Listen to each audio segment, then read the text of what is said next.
Ezekiel Chapter 28, right?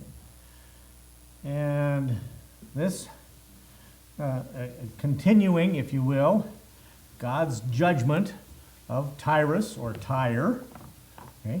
But now we kind of single out the prince of Tyre, okay?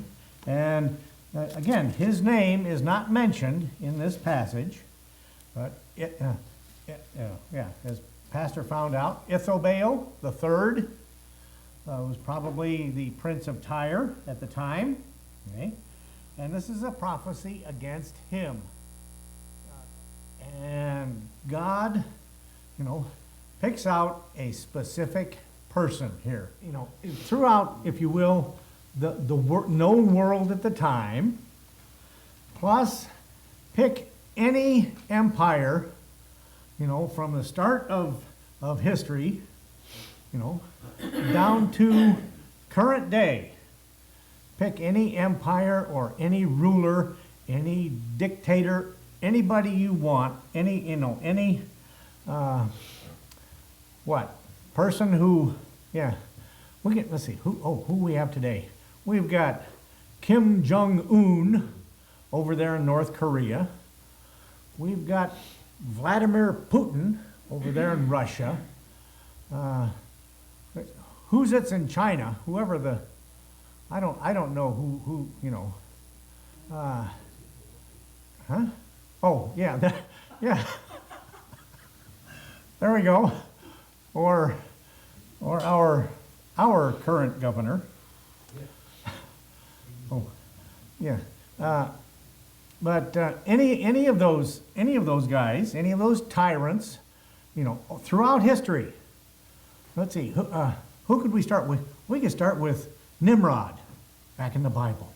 Okay, any of those guys, and work our way all through Nebuchadnezzar, Xerxes, or Ahasuerus, any of those guys. The Roman Empire, the Egyptian pharaohs. Okay? The Egyptian pharaohs were real famous for this. Okay, the majesty and glory, if you will, of any people were collected in the person of the monarch, the leader, the king, the pharaoh, the dictator, whoever. Okay. That's where they got their glory. The more glorious their king was, probably the more oppressed they were, but they shared, the citizens of those empires shared in the glory of their monarch. Okay? And of course, in a lot of those nations, a lot of those empires, they were worshipped as gods. Okay? King Tyrus, and their glory, he's the embodiment of the community. Their glory is his glory. Their pride, his pride. And the doom of Tyre could not be complete without, if you will, denunciation of the king of Tyre. Okay? He's it. He's the top of the CEO of the commercial operation that is Tyre. Okay? So idolatrous nations, idolatrous kings were, in the eyes of God and the prophet, they were antagonists, they were enemies. God's divine government of the world. Okay? So, so some of the, like the prophets and God saw upon the throne not simply a hostile monarch, but the prince of this world. Oh, they're comparing, most of these guys to Satan, the prince of the world, spiritual wickedness, okay, in high places.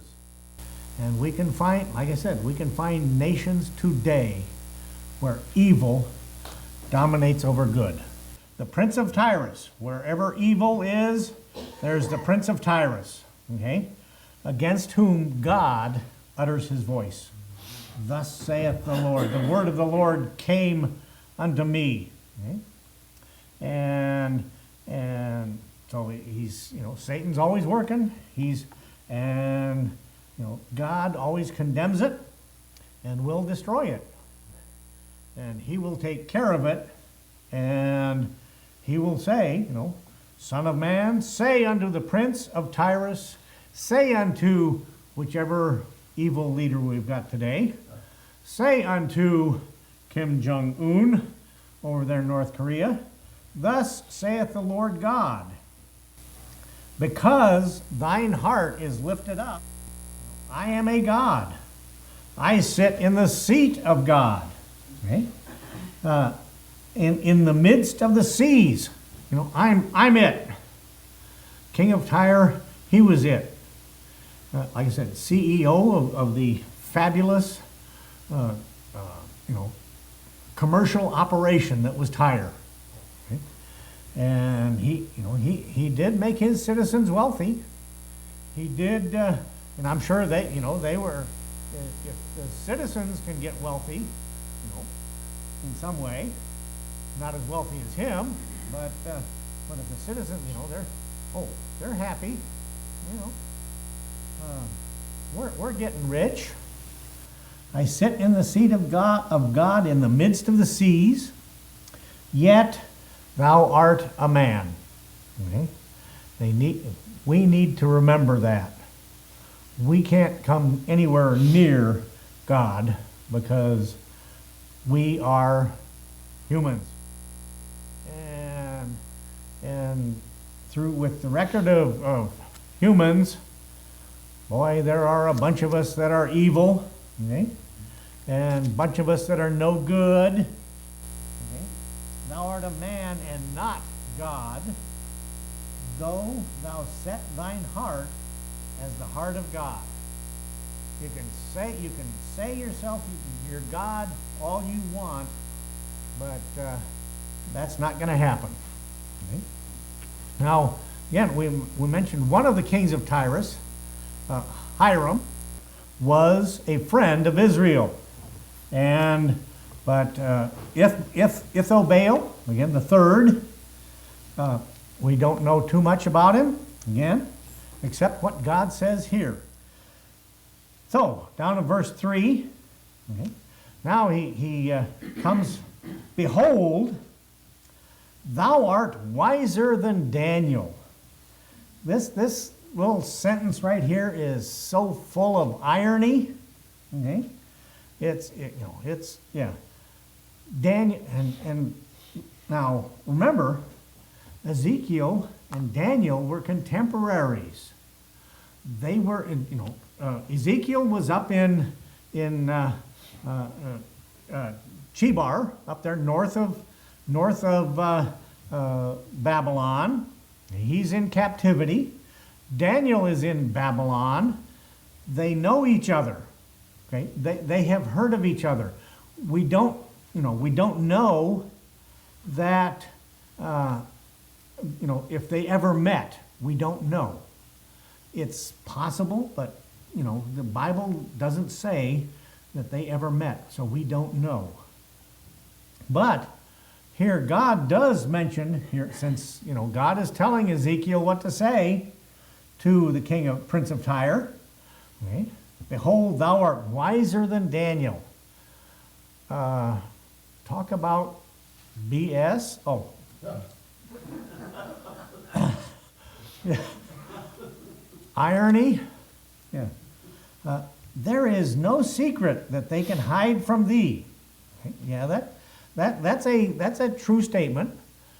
If you are a good king of any empire, of any nation, or if you're calling yourself God, like the Prince of Tyre did, okay, you actually, you don't really know. You've got a whole ton of spies out there checking up on stuff. Okay, there are, if something goes on in your kingdom, in your princedom. Anyway, if something goes on, that, if somebody doesn't like the king of Tyre, okay, then, I'm sure he had his secret police who would go out and somebody, neighbor would rat him out. Somebody, he'd find out the secrets. No secret they can hide from thee. But hey, God says, to him, hey, you're wiser than Daniel. Ha ha. Okay. With thy wisdom and with thine understanding, again, Prince of Tyre, Ithobaal III, was probably a really good businessman. Okay? And so he did have wisdom, he did have understanding. Thou hast gotten thee riches. Okay? He built a commercial empire and got riches. He got rich. His citizens got rich. They traded all over the known world at the time, all over the Mediterranean. And it's possible that they may even have traded as far east as India and China. That they may have gotten goods that far away. It's possible. Like I said, the Bible doesn't say, but it is very possible that happened. And hast gotten gold and silver into thy treasures. You're filthy rich. Okay? And by thy wisdom and by thy traffic, okay, this is commerce, this is trading, hast thou increased thy riches, and thine heart is lifted up because of thy riches. Okay? You're so puffed up, you're so proud, you're so filthy rich, okay, that you think you're God. And that's what he's saying. Thus saith because thine heart is lifted up, I am God. And I better quit there for this week. Okay. Cliffhanger for this week.